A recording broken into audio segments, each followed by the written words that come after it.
Ay, Nakati magkano yung kinain ng pansit tayo? 10 piso lang, may topping na dinuguan, masarap na masarap. Sulit ba tayo? Sulit na sulit. Marami pa. Babalik ka pa, babalik ka pa. Babalik pa ako niya kasi masarap.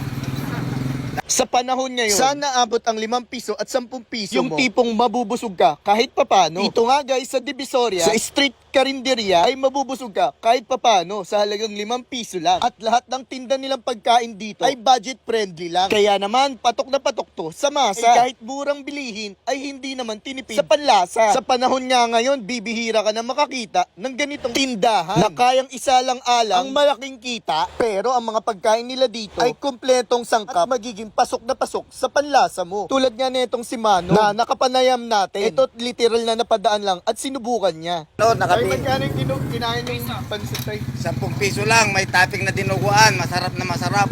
Sulit ba tayo? Sulit na sulit. Marami pa. Babalik ka pa, babalik ka pa. Babalik pa ako niya kasi masarap. At dito nga lang yan, sa talaga namang binabalik-balikan, presyong masang kainan, binansagang 10 pisong tagong kainan ng Tondo, Manila na Rolly B. Located naman sa tapat mismo ng Elcano Market, Divisoria, Manila. Go-open nga sila dito mula 5 p.m. until supply last. Araw-araw, pwede nyo silang dayuin. So wag na natin patagalin pa, tikman na natin. Ayan mga katikiman, dito tayo sa Elcano Market at dinayo natin yung Rolly B. Dinayo nga natin to guys sa 5 piso nyo. May mabibili pa kayong pansit. Ganito guys, oh. Sabay, pwede kayong maglagay ng, pwede kayong mag-add ng toppings, libre lang. Ito, tulad na ito. So yan yung lahat ng sarsang ulam nila, pwede nyo ipa-toppings. Halagang 5 piso lang guys yan, oh. So yun, tikman na natin, ah.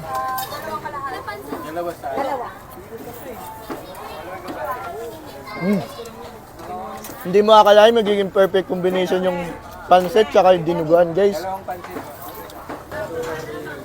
So yun guys, meron sila ditong kanin bowl. Di ba yung kanin bowl sa mga parisan lang yun, yung kanin na may sabaw ng pares. Dito guys, yung mga sarsang ulam nila, ito halagang 10 piso lang. So yan, tikman natin ha. Chicken curry, no? Sa halagang 10 piso, mabubusog ka na dito. Sabay yung kanin nila, napaka-quality, hindi tinipid, guys. Yan, oh. Puting-puti, oh. Sulit to sa 10 piso. Sabay nag-open sila mula 5 p.m. until supply last. Everyday, pwede nyo silang dayuin. So, yun, tikman pa natin ulit, ah.